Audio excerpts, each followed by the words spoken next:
નમસ્કાર વિદ્યાર્થી મિત્રો, એજ્યુટેકનો ચેનલમાં આપનું સ્વાગત છે। તારીખ 15/4/2026ના રોજ ધોરણ 7નું ગણિત વિષયનું વાર્ષિક પરીક્ષાનું પેપર છે।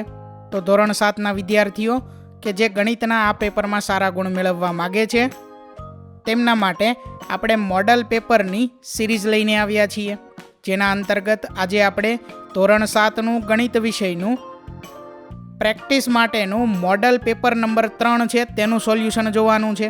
આ પેપર કુલ 80 ગુણનું છે, જેનો સમય 3 કલાક છે।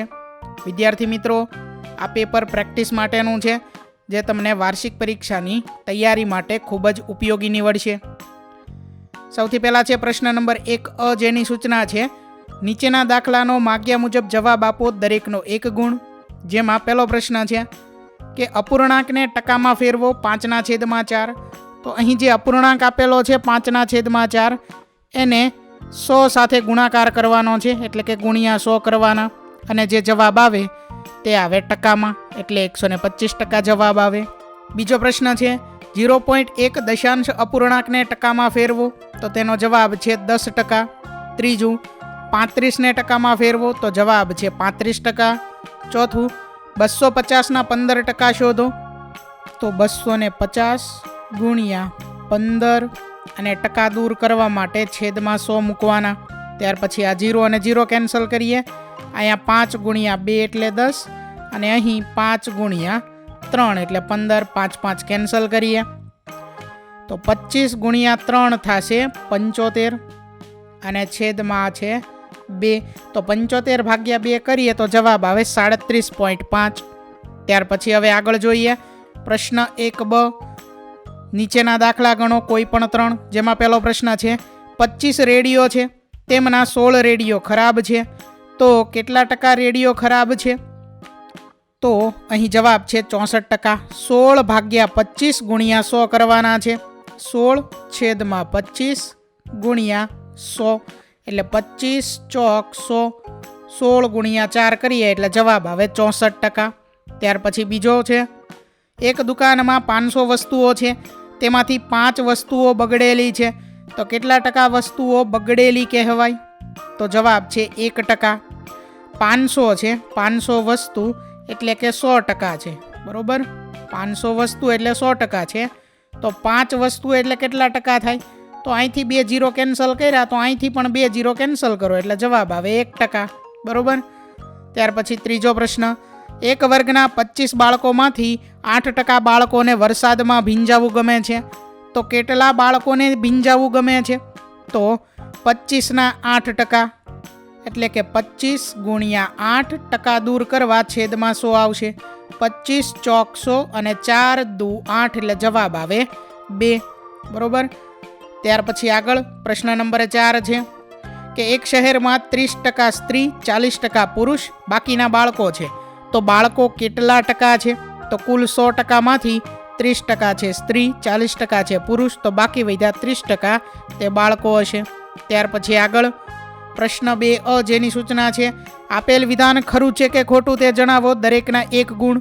જેમાં પહેલું વિધાન છે 2/5 અને 3/7 માંથી 3/7 નાનો ગુણોત્તર છે, તો આ વિધાન ખોટું છે। બીજું, વસ્તુની કિંમતમાં 150%નો વધારો હોઈ શકે, તો આ વિધાન ખરું છે। ત્રીજું, 0.09ને ટકામાં 90% લખાય, તો આ વિધાન ખોટું છે। ચોથું, 2 રૂપિયા અને 50 પૈસાનો ગુણોત્તર 4/1 છે, તો આ વિધાન ખરું છે। ત્યાર પછી હવે આગળ છે પ્રશ્ન 2b જેની સૂચના છે, નીચેના દાખલા ગણો કોઈ પણ 2।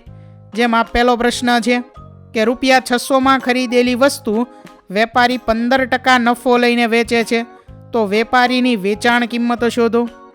તો વસ્તુની ખરીદ કિંમત છે અહીં 600 રૂપિયા, નફો છે 15%, તો 600ના 15%, 600 ગુણ્યા 15 છેદમાં 100, 100 ગુણ્યા 6 એટલે 600, 15 ગુણ્યા 6, 15 6 કેટલા થાય? 90, 15% નફો એટલે કે 90 રૂપિયા નફો થશે। હવે 600 રૂપિયા ખરીદ કિંમત હતી, 90 રૂપિયા બીજા વધ્યા, એટલે વેચાણ કિંમત કેટલી થઈ? 690 રૂપિયા। ત્યાર પછી હવે આગળ જોઈએ બીજો પ્રશ્ન છે, એક બગીચામાં વપરાતી કાતર ₹250 ખરીદી અને તેને ₹325 વેચી, તો નફો અથવા તો ખોટ શોધો. આ ઉપરાંત નફાની ટકાવારી અને ખોટની ટકાવારી પણ શોધો. તો અહીં કાતરની ખરીદ કિંમત છે ₹250 અને તેની વેચાણ કિંમત છે ₹325. 250 ખરીદેલી વસ્તુ 325 વેચી છે, એટલે કે અહીં નફો થાય છે. બરોબર, શું થાય છે? તો કે નફો થાય છે. હવે નફો કેટલા રૂપિયા થાય છે? તો 325 ઓછા 250 કરીએ તો નફો થાય છે ₹75. આ નફો આપણને રૂપિયામાં મળ્યો છે, આપણે ટકામાં નફો મેળવવાનો છે. તો 75 છેદમાં ખરીદ કિંમત છે 250 અને એને ગુણ્યા 100 આવશે. આ 0 અને 0 કેન્સલ. 25 તેરી 75, 10 ગુણ્યા 3 એટલે થઈ જશે 30% નફો. બરોબર, આગળ છે ત્યાર પછી ત્રીજો દાખલો. જુહીએ એક વોશિંગ મશીન ₹13,500 વેચ્યું, તેને 20% ખોટ ગઈ. તો જુહીએ વોશિંગ મશીન કેટલા રૂપિયામાં ખરીદ્યું હશે? તો વિદ્યાર્થી મિત્રો, આ દાખલાની ગણતરી તમારે જાતે કરવાની છે, જેનો જવાબ છે ₹16,875. ત્યાર પછી આગળ પ્રશ્ન નંબર 4 છે કે મુદ્દલ ₹7,500, વાર્ષિક વ્યાજનો દર 5%, રકમનું 3 વર્ષનું વ્યાજ મુદ્દલ શોધો. તો તેનો જવાબ છે ₹8,625. મુદ્દલ એટલે કે પી છે અહીં 7,500, આર છે 5% અને એન અથવા તો ટી છે 3. અહીં વ્યાજ મુદ્દલ મેળવવાનું છે, જે આવે ₹8,625. બરોબર, તમારે આઈ બરાબર PRN છેદમાં 100 આ સૂત્ર દ્વારા વ્યાજ મેળવવાનું છે. ત્યાર પછી આ જે પી છે મુદ્દલ, તેની અંદર આ જે આઈ મળે વ્યાજ તે ઉમેરવાનું છે, એટલે જવાબ આવે ₹8,625. તો આ ગણતરી તમારે જાતે કરવાની છે. ત્યાર પછી આગળ પ્રશ્ન 3A, જેની સૂચના છે વિકલ્પ પસંદ કરી લખો, દરેકનો 1 ગુણ. જેમાં પહેલો પ્રશ્ન છે 0, 1, 2, 3, 4 અનંત સુધી એ ખાલી જગ્યા સંખ્યા ગણ છે. તો તેનો જવાબ છે વિકલ્પ બી પૂર્ણ. બીજો પ્રશ્ન 0 અને 5ની વચ્ચે ખાલી જગ્યા સમય સંખ્યાઓ છે. જવાબ છે વિકલ્પ ડી અસંખ્ય. ત્રીજો પ્રશ્ન છે 1.2/5 ને સંખ્યા રેખા ઉપર દર્શાવવા 1 અને 2 વચ્ચે ખાલી જગ્યા સરખા ભાગ પાડીશું. જવાબ છે વિકલ્પ સી 5. ચોથો પ્રશ્ન છે નીચેનામાંથી કઈ સંખ્યા સમય સંખ્યા નથી? તેનો જવાબ છે વિકલ્પ ડી 2/0. ત્યાર પછી આગળ પ્રશ્ન 3B, કિંમત શોધો, દરેકના 2 ગુણ. જેમાં પહેલો દાખલો છે કિંમત શોધો -1/8 ભાગ્યા 3/4. તો આ દાખલાની ગણતરી જોઈએ. -1/8, ત્યાર પછી ભાગાકાર છે એને આપણે કરશું ગુણાકાર, એટલે પાછળ જે છે અંશ અને છેદ બદલાશે. 4 દુ 8 એટલે ત્યાં 8 કેન્સલ. અંશમાં શું આવશે? -1. છેદમાં શું આવશે? 2 ગુણ્યા 3 એટલે 6. તો જવાબ છે -1/6. ત્યાર પછી બીજો પ્રશ્ન છે સરવાળો કરો -7/5 અને -4/3. તો અહીં અપૂર્ણાંક સંખ્યાઓ આપેલી છે અને બંનેના છેદ અલગ અલગ છે, એટલે કે વિષમ છેદ છે. તો -7/5 અને બીજી સંખ્યા છે -4/3. તો 5 અને 3 તેનો લસા 15 આવે. તો 5 ને 3 વડે ગુણવાનું છે, 3 ને 5 વડે ગુણવાનું છે. તો અહીંયા અંશમાં પણ 3 વડે અને અહીંયા અંશમાં પણ 5 વડે ગુણાકાર થશે. તો અંશમાં આવે -21 પ્લસ અહીંયા આવે -20, છેદમાં આવશે 15. સમછેદી બની જશે. અહીંયા પણ 15, અહીંયા પણ 15 એટલે. તો હવે આની પછીનું સ્ટેપ આવે -21, ત્યાર પછી પ્લસ -20, છેદમાં આવશે 15. તો -21 એટલે -41/15. તો આ સંખ્યા જે છે -41/15 તેને મિશ્ર અપૂર્ણાંકમાં લખી શકાય -2.11/15. ત્યાર પછી હવે આગળનો પ્રશ્ન છે પ્રશ્ન નંબર 3. બાદબાકી કરો 3/8 માંથી 5/7. તો અહીં પણ વિષમ છેદી અપૂર્ણાંક આપેલા છે, જેની બાદબાકી કરવાની છે.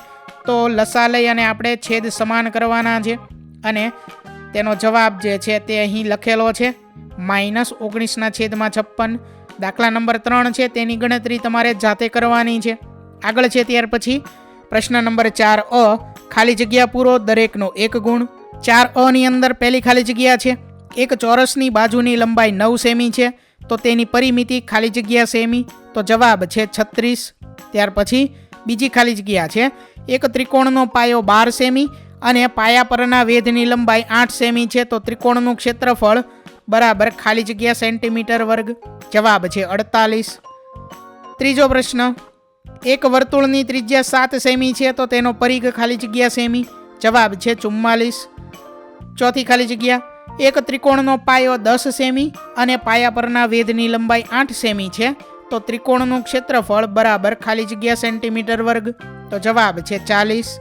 ત્યાર પછી હવે આગળ છે પ્રશ્ન નંબર 4 બ, જેની સૂચના છે નીચેના દાખલાને ઉકેલ શોધો. પહેલો દાખલો છે, એક માળી 21 મીટર વ્યાસવાળા બાગની હદને તાર વડે બંધ કરવા માંગે છે. જો તારને ફરતે 5 વખત વીંટવાનો હોય તો તારની લંબાઈ કેટલી જોઈએ? તો અહીં આપણે સમજીએ પહેલાં કે અહીં આપણને વ્યાસ આપેલો છે, મતલબ એક વર્તુળની વાત થાય છે એવું આપણે સમજીએ, અને એનો વ્યાસ એટલે કે કેન્દ્રમાંથી પસાર થતી જીવા. હવે આ વ્યાસ છે, અહીંયા આપણે નામ આપી દઈએ એ અને અહીંયા નામ આપી દઈએ બી. તો જે એ થી બી સુધીનું જે અંતર આપેલું છે તે આપણને આપેલું છે 21 મીટર, બરોબર? આ છે 21 મીટર. ત્યાર પછી હવે આગળ છે કે તાર વડે બંધ કરવાની છે આ બાગની હદને, એટલે કે આપણે એવું માની લઈએ કે આ એ બિંદુથી લઈ અને ફરી પાછું ફરીને એ બિંદુએ આવવાનું છે, એટલે અહીંયા વર્તુળના પરિઘની વાત આપણે કરવાની છે, બરોબર? હવે આ તારને 5 વખત વીંટવાનો છે, એટલે આપણે આ વર્તુળ આ એક વખત ફર્યા, ત્યાર પછી આ બીજી વખત, એવું 5 વખત ફરવાનું છે, બરોબર? હવે એક વખત ફરીએ તો કેટલું અંતર થાય એ આપણે જોવાનું છે. તો વર્તુળના પરિઘનું સૂત્ર શું છે? 2πr, એમાં 2 ગુણ્યા પાઈની કિંમત છે 22/7 ગુણ્યા r એટલે ત્રિજ્યા છે. હવે ત્રિજ્યા અહીંયા નથી આપી પણ વ્યાસ આપેલો છે, તો આપણે બીજું પણ સૂત્ર વાપરી શકીએ જે છે πd. તો આ 2πr નહીં પરંતુ πd, બરોબર? એ સૂત્રનો ઉપયોગ કરીએ તો πd બરાબર પાઈની કિંમત છે 22/7 ગુણ્યા વ્યાસ છે 21 મીટર એટલે કે d છે 21 મીટર, તો 7 તેરી 21, 22 ગુણ્યા 3 કરીએ તો જવાબ શું આવે? 66. એક વખત વર્તુળ પૂર્ણ કરીએ 66 મીટરનું અંતર થાય, તો એવું આપણે 5 વખત આ વર્તુળ જે છે આ વર્તુળ તે ફરવાનું છે, તો 66 ગુણ્યા 5 કરીએ તો જવાબ આવે 330 મીટર, બરોબર? આ તાર જે છે તેને 5 વખત વીંટોળવાનો છે. હવે એક વખત વીંટોળીએ તો 66 મીટર તાર જોઈએ, તો 5 વખત વીંટોળીએ ત્યારે 330 મીટર જેટલી લંબાઈનો તાર જોશે, એટલે પ્રશ્ન 1નો જવાબ આવશે 330 મીટર. ત્યાર પછી આગળ પ્રશ્ન નંબર 2 છે, એક ચોરસ બાગ અને એક લંબચોરસ બાગના ક્ષેત્રફળ સરખા છે. જો ચોરસ બાગની બાજુનું માપ 60 મીટર હોય અને લંબચોરસ બાગની લંબાઈ 90 મીટર હોય તો લંબચોરસ બાગની પહોળાઈ શોધો. અહીંયા ચોરસ બાગ અને લંબચોરસ બાગના ક્ષેત્રફળ સરખા છે એવું કીધું છે. ત્યાર પછી ચોરસ બાગ છે તેની બાજુનું માપ આપેલું છે જે છે 60 મીટર. તો આપણે ચોરસ જે છે તેનું ક્ષેત્રફળ શોધીએ. તો ચોરસનું ક્ષેત્રફળ એટલે કે આ જે બાજુનું માપ આપ્યો છે તેનો વર્ગ. તો ચોરસ છે તેનું ક્ષેત્રફળ એટલે કે ચોરસ બાગનું ક્ષેત્રફળ કેટલું મળે છે? 60નો વર્ગ એટલે કે 3600 મીટર વર્ગ અથવા તો ચોરસ મીટર. તો આ મળ્યું આપણને ચોરસ બાગનું ક્ષેત્રફળ. હવે આના દ્વારા આપણને લંબચોરસ બાગનું ક્ષેત્રફળ પણ મળી જશે. શું કામ? કારણ કે ચોરસ અને લંબચોરસ બંને બાગના ક્ષેત્રફળ સરખા છે, એટલે લંબચોરસ બાગનું ક્ષેત્રફળ પણ 3600 મીટર વર્ગ થશે. તો લંબચોરસનું ક્ષેત્રફળ 3600 બરાબર લંબાઈ જે આપેલી છે 90 મીટર ગુણ્યા પહોળાઈ એ આપણે મેળવવાની છે, તો એની જગ્યાએ આપણે x લખી નાખીએ. હવે શું થશે? 3600, ત્યાર પછી આ 90 છે એ ડાબી બાજુ આવે તો અહીંયા ભાગાકારમાં આવે બરાબર x, 0 0 કેન્સલ, 9 ચોક 36 થાય તો 9 ગુણ્યા 40 એટલે 360 થઈ જાય. તો એક્સ બરાબર શું મળ્યું આપણને? 40 મીટર. અને એક્સ શું છે? તો કે પહોળાઈ છે લંબચોરસની. તો લંબચોરસ ભાગની પહોળાઈ મળે છે 40 મીટર. ત્યાર પછી હવે આગળ ત્રીજો પ્રશ્ન છે કે એક વર્તુળાકાર ચંદાવાળી ઘડિયાળનો મિનિટ કાંટો 15 સેમી લાંબો છે. આ કાંટાનું ટોચનું બિંદુ 1 કલાકમાં કેટલું અંતર કાપશે? અહીં પાઈ બરાબર 3.14 લેવાનું છે. એક મિનિટ કાંટો છે જે 15 સેન્ટીમીટર લાંબો છે. વર્તુળાકાર ચંદાવાળી ઘડિયાળ છે. ફરી પાછું આપણે એક વર્તુળ સમજવા માટે દોરીએ. ત્યાર પછી વર્તુળનો મિનિટ કાંટો એટલે કે આપણે એવું ધારીએ કે અહીંથી આટલું જે માપ છે તે છે 15 સેન્ટીમીટર, એટલે કે ત્રિજ્યા વર્તુળની અહીંથી આટલી અથવા તો આટલી કોઈ પણ કહી શકો. કેટલી છે? તો કે 15 સેન્ટીમીટર છે ત્રિજ્યા. હવે 1 કલાકમાં કેટલું અંતર કાપશે? હવે આ મિનિટ કાંટો ઉદાહરણ તરીકે અહીંયા છે આ બાર ઉપર. 1 કલાક એટલે ફરી પાછો અહીંયા આવશે, બાર ઉપર આવશે. એટલે કે એક ચક્કર પૂર્ણ કરવાનું છે. વર્તુળનું એક ચક્કર એટલે કેટલું થાય? એના પરિઘ જેટલું. પરિઘ છે 2πr. એમાં r એટલે જ તે આ 15 સેમી છે. તો કિંમત મૂકવાની છે 2 ગુણ્યા પાઈની કિંમત છે 3.14 ગુણ્યા r છે 15. આનું સાદું રૂપ આપીએ તો જવાબ આવે છે 94.2 સેન્ટીમીટર. એટલે કે કાંટાનું ટોચનું બિંદુ 1 કલાકમાં 94.2 સેન્ટીમીટર અંતર કાપશે. ત્યાર પછી હવે આગળ છે પ્રશ્ન 5a, જેની સૂચના છે વિકલ્પ પસંદ કરી લખો દરેકનો 1 ગુણ. જેમાં પહેલો પ્રશ્ન છે -2 ગુણ્યા x ગુણ્યા x ગુણ્યા x ગુણ્યા y એ ખાલી જગ્યા છે. તો અહીં જવાબ છે વિકલ્પ બી, -2x3 y². ત્યાર પછી બીજું છે જો x બરાબર -1 હોય તો x ની 4 ઘાત ઓછા x3 ઓછા x² ઓછા x ની કિંમત ખાલી જગ્યા થાય. જવાબ છે વિકલ્પ ડી 2. ત્રીજો પ્રશ્ન ખાલી જગ્યા સજાતીય પદો છે. જવાબ છે વિકલ્પ ડી -7x અને 5x. ચોથો પ્રશ્ન નીચેનામાંથી ત્રિપદી બહુપદી છે. જવાબ છે વિકલ્પ બી x + y - 3. ત્યાર પછી આગળ પ્રશ્ન 5b, આપેલ કિંમત માટે પદાવલીની કિંમત શોધો કોઈ પણ 3. જેમાં પહેલો પ્રશ્ન છે આપેલી પદાવલીઓનું સાદું રૂપ આપી x બરાબર 2 માટે કિંમત શોધો. તો અહીં જે પદાવલી આપેલી છે સૌથી પહેલાં તો તેનું સાદું રૂપ આપવાનું છે. ત્યાર પછી x બરાબર 2 માટે તેની કિંમત શોધવાની છે. તો સાદું રૂપ જોઈએ x + 7. ત્યાર પછી આવશે વત્તા 4નો ગુણાકાર x સાથે એટલે 4x. ત્યાર પછી ઓછા 4નો ગુણાકાર 5 સાથે તો 4 × 5 = 20. હવે જ્યાં x દેખાય ત્યાં આપણે 2 મૂકવાના છે.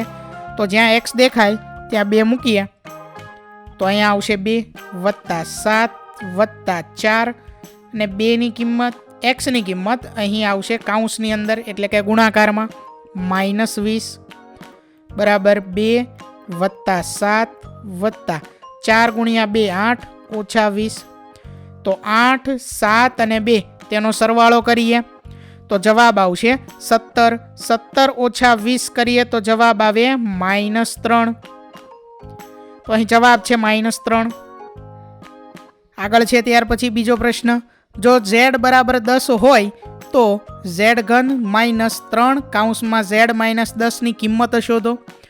તો દાખલા નંબર 2 છે તેની ગણતરી તમારે જાતે કરવાની છે. તેનો જવાબ છે 1000. ત્યાર પછી ત્રીજું છે જો x બરાબર -2 હોય તો નીચેની કિંમત શોધો. 3x² + 5x. તો જ્યાં x દેખાય છે ત્યાં -2 મૂકવાના છે અને કિંમત શોધવાની છે. તો તેનો જવાબ મળે છે અહીં 2. આ ગણતરી તમારે જાતે કરવાની છે. ત્યાર પછી દાખલા નંબર 4 છે કે જો x બરાબર 1 અને y બરાબર -1 હોય તો નીચેની કિંમતો શોધો. તો અહીં જ્યાં x દેખાય છે ત્યાં આપણે 1 મૂકવાનો છે અને y દેખાય છે ત્યાં -1 મૂકવાનો છે અને તેનું કિંમત મેળવવાની છે. તો જવાબ આવે છે 0. આગળ છે ત્યાર પછી પ્રશ્ન 6a, જેની સૂચના છે નીચેના જોડકા જોડો. પહેલું છે a ની m ઘાત ગુણ્યા a ની n ઘાત. તો એની સામું આવશે ચોથું a ની m + n ઘાત. એટલે કે આધાર સરખો છે, વચ્ચે ગુણાકાર છે તો ઘાતનો સરવાળો થશે. ત્યાર પછી બીજું a ની m ઘાત ભાગ્યા a ની n ઘાત. તો એની સામું આવશે પાંચમું a ની m - n ઘાત. ત્રીજું a ની m ઘાત અને એની આખાની n ઘાત. તો એની સામું આવશે બીજું એની અહીંયા ભૂલ છે લખવામાં, એની એમ ગુણ્યા એન ઘાત એટલે કે એની એમ એન ઘાત આ રીતે આવશે. ત્યાર પછી ચોથું છે એની એમ ઘાત ગુણ્યા બીની એમ ઘાત. અહીં ઘાત સરખી છે, વચ્ચે ગુણાકાર છે તો આધારનો ગુણાકાર થશે એટલે કે પહેલું આવશે એ બીની એમ ઘાત. પાંચમું એની એમ ઘાત વત્તા બીની એમ ઘાત તો એની સામે આવશે ત્રીજું એ વત્તા બી એના આખાની એમ ઘાત. ત્યાર પછી આગળ છે પ્રશ્ન નંબર 6બ, જેની સૂચના છે સાદુરૂપ આપો કોઈ પણ બે. જેમાં પહેલું છે ઘાતાંકના નિયમોનો ઉપયોગ કરી સાદુરૂપ આપો અને જવાબને ઘાત સ્વરૂપે લખો. 3ની 4 ઘાત અને એની 3 ઘાત તો અહીં ઘાતની ઘાતનો ગુણાકાર થશે. અહીં જવાબમાં ભૂલ છે. 3ની 4 ગુણ્યા 3 ઘાત એટલે કે 3ની 12 ઘાત થશે. આ છે જવાબ, બરોબર. અહીંયા આવશે 3ની 12 ઘાત જવાબ. ત્યાર પછી બીજો પ્રશ્ન છે ઘાતાંકના નિયમોનો ઉપયોગ કરી સાદુરૂપ આપો અને જવાબને ઘાત સ્વરૂપે લખો. એની 4 ઘાત ગુણ્યા બીની 4 ઘાત. અહીં ઘાત સરખી છે, વચ્ચે ગુણાકાર છે તો આધારનો ગુણાકાર થશે એટલે જવાબ આવે એ બીની આખાની 4 ઘાત. ત્રીજું ઘાતાંકના નિયમોનો ઉપયોગ કરી સાદુરૂપ આપો અને જવાબને ઘાત સ્વરૂપે લખો. અહીંયા રકમની અંદર ભૂલ છે. રકમ છે 2ની 20 ઘાત ભાગ્યા 2ની 15 ઘાત, આટલું કાઉન્સમાં છે. અને ત્યાર પછી કાઉન્સની બહાર છે ગુણ્યા 2નો ઘન. તો અહીં આધાર જે છે તે સરખો છે, 2 વચ્ચે ભાગાકાર છે તો ઘાતની બાદબાકી થશે તો 2ની 20 - 15, 2ની 20 - 15 તો જવાબ આવશે 2ની 5 ઘાત ગુણ્યા 2ની 3 ઘાત.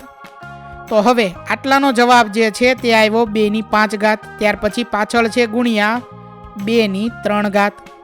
હવે આધાર સરખો છે અને વચ્ચે ગુણાકાર છે તો ઘાતનો સરવાળો થાય તો 2ની 5 + 3 એટલે કે 2ની 8 ઘાત થશે, જે આવશે આપણો જવાબ. આગળ છે ત્યાર પછી પ્રશ્ન નંબર 7, માગ્યા મુજબ જવાબ આપો, દરેકનો 1 ગુણ. પહેલો પ્રશ્ન છે સમમિતિની રેખાઓની સંખ્યા જણાવો. વિષમ બાજુ ત્રિકોણ તો એનો જવાબ છે 0. ત્યાર પછી બીજામાં પણ સમમિતિની રેખાઓની સંખ્યા જણાવવાની છે. લંબચોરસ તો 2 આવશે. ત્રીજું છે નામ આપો. એકમાત્ર રૈખિક સમમિતિ હોય પણ પરિભ્રમણીય સમમિતિ ન હોય તેવો ચતુષ્કોણ તો જવાબ છે સમદ્વિબાજુ ચતુષ્કોણ, કે જેમાં રૈખિક સમમિતિનો ક્રમ 1 અને પરિભ્રમણીય સમમિતિનો ક્રમ 1 થી વધુ નથી. ત્યાર પછી ચોથું, નીચેની આકૃતિઓની સમમિતિને બીજું કયું નામ આપી શકાય? સમદ્વિબાજુ ત્રિકોણ તો મધ્યગા. પાંચમો પ્રશ્ન છે નિયમિત પંચકોણને કેટલી રૈખિક સમમિતિ છે? તો જવાબ છે કે નિયમિત પંચકોણને 5 રૈખિક સમમિતિ છે. પ્રશ્ન નંબર 6, ઊભી પરાવર્તિત સમમિતિ હોય તેવા અંગ્રેજી મૂળાક્ષરો લખો. તો તેનો જવાબ છે AHIMOTUVWXY. ત્યાર પછી આગળ 7મો પ્રશ્ન છે આડી પરાવર્તિત સમમિતિ હોય તેવા અંગ્રેજી મૂળાક્ષરો લખો. તો જવાબ છે B, C, D, E, H, I, O અને X. ત્યાર પછી હવે આગળનો પ્રશ્ન છે પ્રશ્ન નંબર 8, નીચેના ચિત્રોમાં સમમિતિની રેખાઓ શોધો. કેટલી સમમિતિની રેખાઓ છે તે લખો. તો અહીં જે આ ચિત્ર આપેલું છે તેમાં 2 સમમિતિની રેખાઓ છે. ત્યાર પછી પ્રશ્ન નંબર 9, નીચેના ચિત્રોમાં સમમિતિની રેખાઓ શોધો. કેટલી સમમિતિની રેખાઓ છે તે લખો. તો તેમાં 4 સમમિતિની રેખાઓ છે. ત્યાર પછી પ્રશ્ન નંબર 10 જે છે તેમાં જે આકૃતિ છે તેમાં 6 સમમિતિની રેખાઓ છે. ત્યાર પછી આગળ છે પ્રશ્ન નંબર 8A, જેની સૂચના છે એક વાક્યમાં જવાબ લખો, દરેકનો 1 ગુણ. જેમાં પહેલો પ્રશ્ન છે નીચેની આકૃતિના નામ આપો. તો અહીં જે પહેલી આકૃતિ છે તે છે ચતુષ્કોણ. ત્યાર પછી બીજો પ્રશ્ન નીચેની આકૃતિમાં કેટલા સમઘન છે તે લખો. તો અહીં જે આકૃતિ આપેલી છે તેમાં 10 સમઘન છે. ત્રીજો પ્રશ્ન નીચેના પાસાની આકૃતિમાં ટપકા દર્શાવ્યા છે તેની સામેની બાજુએ કેટલા ટપકા હશે? તો પાસાની અંદર સામસામે સરવાળો 7 થાય. તો આ બાજુ 1, 2, 3 અને 4 ટપકા આપેલા છે તો તેની સામેની બાજુએ 3 ટપકા આવશે એટલે જવાબ આવશે 3. ચોથો પ્રશ્ન છે નીચેના આકારો બલ્બની નીચે રાખતા પડછાયા જઈ બર્ન રાખતા પડછાયાનો આકાર લખો. બોલ, તો તેનો જવાબ છે વર્તુળ. ત્યાર પછી આગળ પ્રશ્ન 8બ, માગ્યા મુજબ જવાબ આપો કોઈ પણ 3. જેમાં પહેલો પ્રશ્ન છે નીચેના આકારોના નામ લખો. પહેલો જે આકાર છે તે આવશે સમઘન, બીજો આકાર છે શંકુનો, ત્રીજો આકાર છે પિરામિડનો. ત્યાર પછી આગળ પ્રશ્ન નંબર 2, નીચેના દરેક આકાર માટે તિર્યક રેખાકૃતિ તૈયાર કરો. તો અહીં રેખાકૃતિ દોરેલી છે જે તમારે જોઈ અને આ મુજબ દોરવાની છે. ત્યાર પછી હવે છે પ્રશ્ન નંબર 3, નીચેના દરેક આકાર માટે આઇસોમેટ્રિક આકૃતિઓ તૈયાર કરો. તો અહીં જે રકમમાં આકાર આપેલો છે તેની આઇસોમેટ્રિક આકૃતિ અહીં છે જે તમારે આ મુજબ દોરવાની છે. પ્રશ્ન નંબર 4, કોષ્ટકમાં ખાલી જગ્યા પૂરો. તો અહીં કોષ્ટક છે તેમાં ખાલી જગ્યા પૂરવાની છે. સૌથી પહેલાં બાજુઓ, તો 6, 4, 9 અને 7 આ મુજબ આવશે. ત્યાર પછી છે ધાર, તો 12, 6, 16, 15. શિરોબિંદુ તો 8, 4, 9, 10 આ મુજબ આવશે. બરોબર. તો વિદ્યાર્થી મિત્રો, અહીં ધોરણ 7નું વિષય ગણિતનું વાર્ષિક પરીક્ષા માટેનું પ્રેક્ટિસ માટેનું મોડલ પેપર નંબર 3 તેનું સોલ્યુશન પૂર્ણ થાય છે. વિદ્યાર્થી મિત્રો, આપેલા વિડીયોની જો તમારે પીડીએફની જરૂર હોય તો તમે આપણી એપ્લિકેશન સ્માર્ટ સાથી પરથી મેળવી શકશો. વિદ્યાર્થી મિત્રો, આપણી એપ્લિકેશન સ્માર્ટ સાથી પ્લે સ્ટોરમાં આવી ગઈ છે, જેની અંદર તમે બધા વિભાગ જોઈ શકો છો. તેની અંદર વિવિધ ધોરણ છે. ધોરણ ઉપર ક્લિક કરતાં વિવિધ વિષય ખુલશે. વિષય ઉપર ક્લિક કરતાં તેની અંદર આવતા પાઠ ખુલશે. તેની અંદરથી તમે પાઠ્યપુસ્તક પણ ડાઉનલોડ કરી શકો છો. તેની અંદર આપેલા પાઠમાં ક્લિક કરતાં તમે પાઠની પીડીએફ, સ્વાધ્યાયની પીડીએફ, સ્વાધ્યાયન પોથીની પીડીએફ, પાઠના વિવિધ વિડીયોઝ, સ્વાધ્યાયના વિડીયોઝ, સ્વાધ્યાયન પોથીના વિડીયોઝ બધું જોઈ શકો છો અને ડાઉનલોડ પણ માત્ર એક ક્લિકમાં કરી શકો છો. વિદ્યાર્થી મિત્રો, આપણી એપને સપોર્ટ કરજો, ડાઉનલોડ કરજો. થેન્ક યુ દોસ્તો. એજ્યુકટેકનો ચેનલ તરફથી વિડીયો નિહાળવા બદલ આપનો આભાર. આવા બીજા વિડીયોઝ નિહાળવા માટે અમારી યુટ્યુબ ચેનલ એજ્યુકટેકનો અત્યારે જ સબસ્ક્રાઇબ કરો.